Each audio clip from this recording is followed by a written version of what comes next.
اور آج کل بہت سے لوگ پتہ ہے کیا کہتے ہیں کہ جانور میں ہم تو ہر چیز کھا لیتے ہیں، بھائی قربانی کا ہے تو اس کا گوشت پھینکنا نہیں چاہیے، جو بھی ہو کھا لینا چاہیے۔ تو ذرا وہ لوگ سن لیں، پتہ ہے ہر چیز نہیں کھائی جاتی ہے، قربانی کا جانور ہو یا ویسے ہی آپ نے جانور ذبح کیا ہو تو ہر چیز آپ اس کی نہیں کھا سکتے۔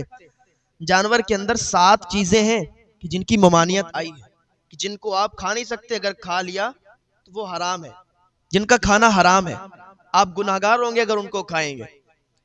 تو ہمارے ہاں یہ بھی ایک ضروری مسئلہ ہے، یہ بھی بتانا ضروری ہے۔ نمبر 1 تو بہتا ہوا خون، آپ نے جانور ذبح کیا جو خون بہ رہا ہے، تو آپ چاہیں کہ اس کو اکٹھا کر کے کسی طریقے سے اس کو آپ پکا لیں، حالانکہ ایسا تو ہوتا نہیں ہے کہ آدمی خون وغیرہ کو نہیں کھاتا ہے، لیکن بتایا گیا ہے کہ یہ حرام ہے، بہتا ہوا خون آپ نہیں کھا سکتے۔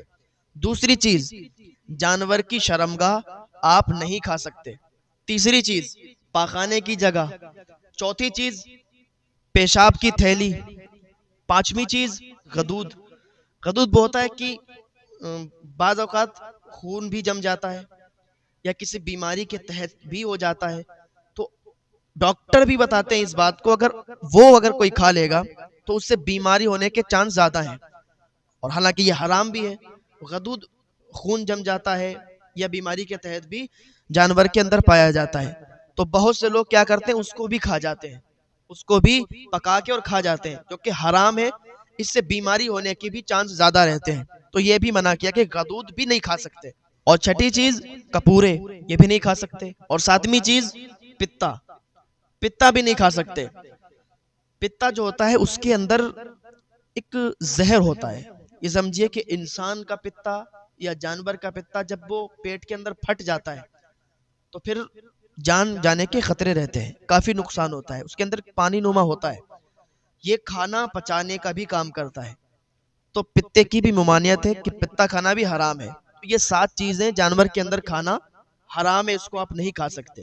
ہمارے یہاں تو رواج ہے، قربانی ہوتی ہے تو لوگ کہتے ہیں کہ چل بھائی سب کاٹ پیٹ کے برابر کر دو، اس کا کوئی چیز پھینکی نہیں جا سکتی، تو پھر کھال بھی کھا جاؤ ہیں، تو ایسا نہیں ہے۔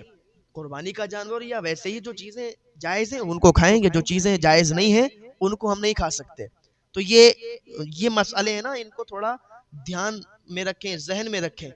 اب کی جب بھی قربانی ہو یا ویسے ہی جانور آپ کے سامنے ذبح ہو، تو اگر قصاب وغیرہ آپ کے سامنے ایسا کرتا ہے کہ جو چیزیں میں نے بتائیں آپ کو کہ جو چیزیں حرام ہے کھانا، اگر وہ ڈالتا ہے تو ان کو نکال دیجئے گا، اس کو بتائیے کہ جب بھی آپ گوشت کو بیچو یا قربانی کی جگہ میں آپ قربان کر رہے ہو جانور کو، گوشت کاٹ رہے ہو، تو گوشت میں جب وہ چیزیں ملاؤ گے تو یہ تو حرام ہے، تو یہ چیزیں نکالنا پڑیں گی آپ کو، یہ چیزیں آپ ملا نہیں سکتے۔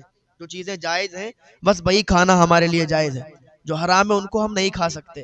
اگر آپ یہ بتا دو گے تو ہو سکتا ہے آئندہ سے وہ جب بھی کہیں قربانی کرے یا گوشت بیچ رہا ہو تو یہ چیزیں اسے بھی دھیان رہیں گی۔ یہ ضروری مسائل ہیں، کیونکہ علماء سے معلوم چلتے، علماء کے پاس آپ اگر بیٹھیں گے تو یہ ضروری مسائل آپ کو معلوم چلیں گے۔ تو جو بھی مسائل آپ کو نہ معلوم ہو تو قربانی کرنے سے پہلے اپنے یہاں علماء سے معلوم کر لیں، تاکہ آپ کو صحیح طریقے سے مسئلہ معلوم چل جائے۔ اب ایسا نہیں آپ کو معلوم ہے نہیں اور آپ کام وہی کر رہے ہیں، آپ کو جو چیز نہیں معلوم ہے تو وہ چیز آپ نہیں کر سکتے نا، ورنہ غلط ہوگی، اور جب غلط کریں گے تو پھر گناہگار ہوں گے تو پھر سزا ملے گی آپ کو، اس کا عذاب آپ کو ملے گا۔ تو سب سے پہلے اگر مسئلہ نہیں معلوم ہے تو مسجد کے امام صاحب کے پاس جائیں، محلے کے علماء سے پوچھیں، تو وہ آپ کو صحیح طریقے سے مسئلے بتائیں گے، اور پھر آپ قربانی کریں گے تو انشاءاللہ زیادہ ثواب ملے گا۔